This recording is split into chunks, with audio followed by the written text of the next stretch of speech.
word, but by the power of the Holy Ghost. The reason I say these churches in the DRC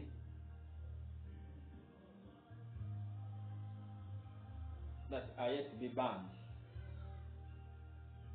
by fires, man-made fires.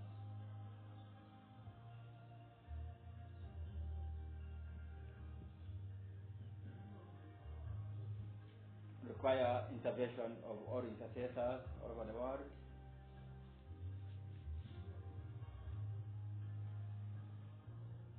To make sure we don't lose the souls we are sent to protect in this season.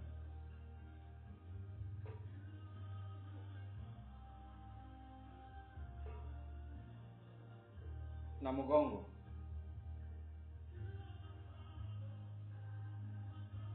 in Uganda,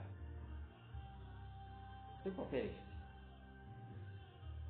not by ignorance, but by understanding of the that there in that season.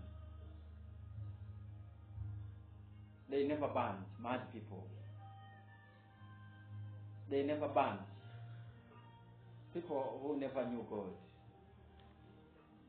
They never banned hawkers on the street. They never banned, but the churches, the representatives of the church. Father, intervene in DRC. Father, intervene in DRC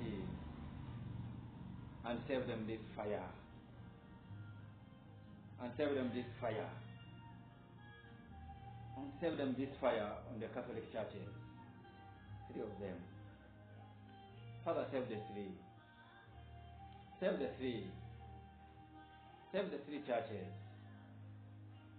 Could be individual by measure of man. Even destroying a voice of a church is enough to ban the whole church. Is enough.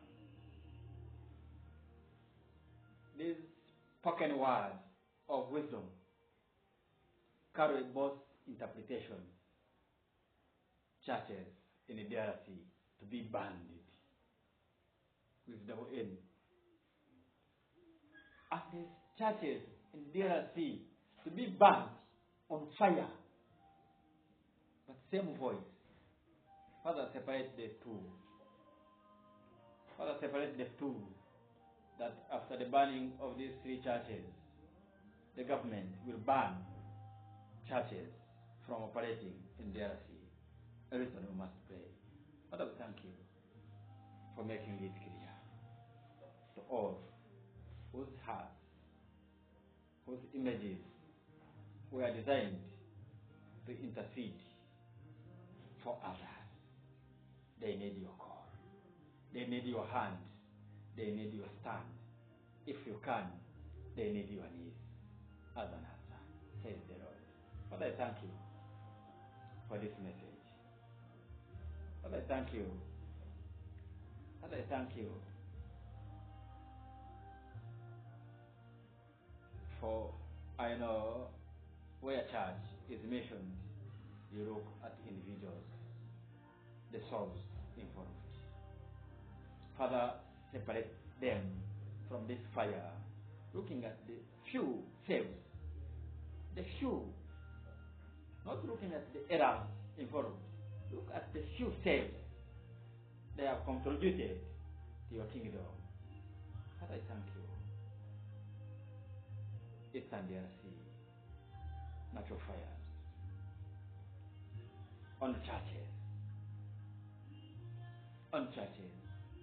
Father, I thank you. Father, I thank you. Second prophecy. In a chilling escalation of violence, the Democratic Republic of Congo, DRC, has once again become a blood-soaked battleground for Islamist militants. On February 13, 2025, a horrifying attack unfolded in the northeastern territory of Lubero, where 70 Christians were beheaded inside a Protestant church in Kasanga. The perpetrators? Suspected members of the Allied Democratic Forces, ADF, a ruthless group with ties to the so-called Islamic State, ISIS. This latest atrocity has sent shockwaves through the Christian community and underscored the growing Islamist stranglehold on parts of the DRC. The nightmare began at 4 a.m. in the village of Meba. According to field sources, ADF militants crept into homes under the cover of darkness, whispering a deceptive command. Get out, and don't make any noise. 20 Christian men and women obeyed, only to be seized by the armed intruders. As the local community rallied to devise a rescue plan, the militants tightened their grip, surrounding Meba and abducting another 50 believers. The captives, 70 in total, were marched to the church in Kasanga, where they met a gruesome end. Their severed heads are a stark testament to the barbarity now plaguing the region. Even after the killings, the terror persisted. Until February 18, families couldn't bury their loved ones due to ongoing threats.